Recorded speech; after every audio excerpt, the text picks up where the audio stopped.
Hi, welcome back to channel TrainStation 2. Alright, finally climbed to the first spot temporarily for the second competition. Alright, a lot of hard work has been put in. You can see here again, do not dare to collect any of the region jobs, just too afraid being leveled up too fast. Alright, so here we are keeping the car parts factory busy as usual. Alright, so now let's see, I can collect more steel so we can produce more of those car parts.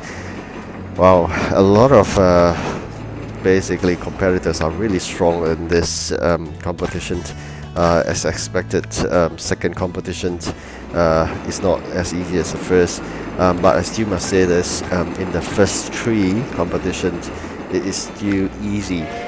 Why do I say that? It's because if there are players who are new to the game, that's why they are not familiar. So the first 1 and 2 competitions will be easy in that context. The first competition especially be easiest because no one can prepare the EP head start, because especially those with huge warehouse, they can basically do not need to replenish throughout the whole game if they're so huge warehouses. So in the second competition like this is slightly tougher because they have already prepared a lot of EP head start as well as event items in the warehouse itself. So you got to bear in mind, end of the day, there are really extreme players out there with very huge warehouses, and they have basically huge capacity for trains as well. So for free to play, this is something you got to bear in mind. Losing in competition for free to play is very common, so do not be upset if you lose in the competition. There are unlimited competitions and unlimited events. You just keep on going, so don't be too upset about that. Do not fall for the trap of paying real money. Alright, so free to play is all the way, so just make sure you don't pay a single cent in the game. So what you could do, as I mentioned in earlier videos, starting late is one, and of course the other one is really you got to time it correctly. You're going to start late. What's the correct time to start late?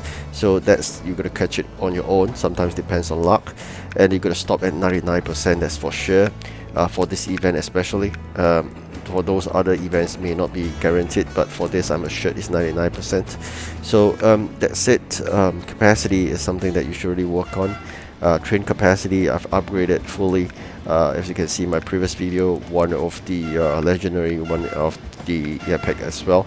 So capacity in trains, just imagine this, you can send one dispatcher and deliver a huge load of the quantities of items out. That really helps a lot. So always try to prepare early for event items, because if you have a lot of these event items, do not be worried that they won't be used up. Definitely be used up gradually, even though it's not asked for at this current juncture. Just keep building them, because they will be requested eventually, but just to get a balance in a way. Do not create like 2,000 of tires and just stock it in a warehouse, because that will eat up space. I would say probably 600-700 of each kind. That would be fantastic inventory already. Bear in mind this event is asking for non-event items as well quite frequently, I can see there, and if that's the case, you could make sure you have space for those items as well. Otherwise you can't move your production line if it's all packed. So one way I did is really in output tray act as my interim warehousing.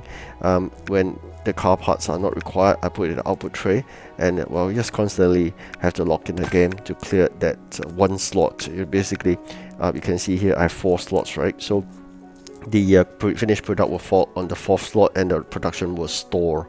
So you got to constantly log in the game sometimes just to clear away that completed items.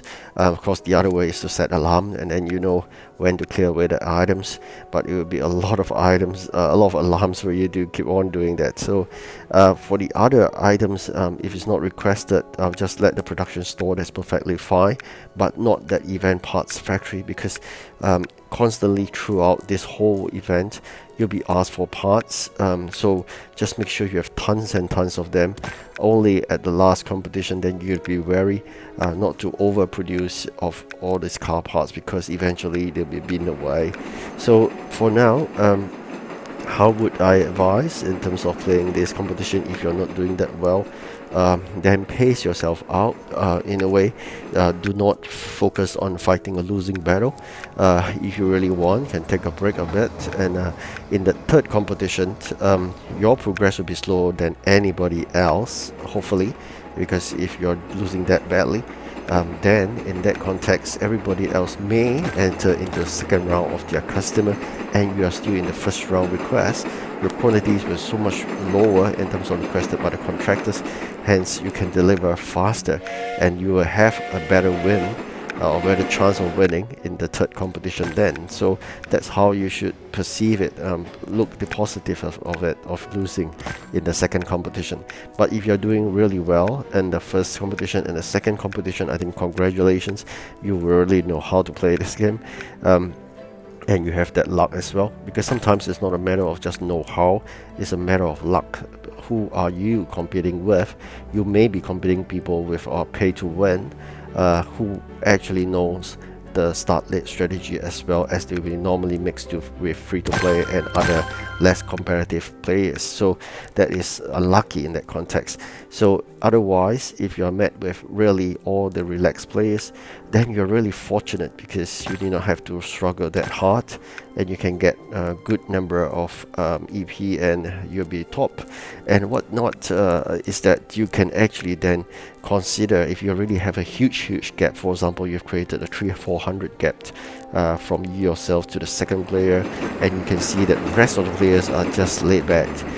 You may want to consider slow down, because with that slowing down, that will benefit your future competitions, because you're going to bear in mind, total of 6, we are just in the second, and I have a feeling that because of the struggle I'm going to fight away these really strong competitors, I may end up probably 80% complete or more in this end of this second competition, which is not ideal, because I wanted to keep within 65. But I believe because of the strong competitive players here, we have to basically fight all the way. Unfortunately here, we do not have sufficient space for this greedy captain. The quantities are just too huge, so there's no way I can do this ship trade. I just gotta keep on waiting then. So a lot of thinking sometimes in which items to produce and whatnot. I would just urge you to keep on producing event items. As for the rest of the items, you just got to bear in mind, if it is a sub-component like nails may be used to, then you should keep on building it. So I'll always advocate that you must plan in advance of what you're doing, otherwise you may fall behind. Alright, so here we have a good like 100 EP gap, but I would say this just temporarily, because eventually they'll catch up really fast. I know these players here, so and after a while you tend to know them, because you'll always be band together with these players who are starting late at almost the same period of time. So this is how you know these players better. And if you'll be able to so-called overcome them in terms of ranking easily in previous competitions, then I think it's no problem banding together. Otherwise, you may want to choose an alternative starting time of a different starting late time. But I could emphasize again, minimal playing hours is 36 per competition. So in this 2 days competition, the latest you can start is 12 hours. And as for a 3-day competition like this one, the latest you can start is about 35 hours to 36, near there. Do not exit, otherwise you're disqualified, and that's really painful.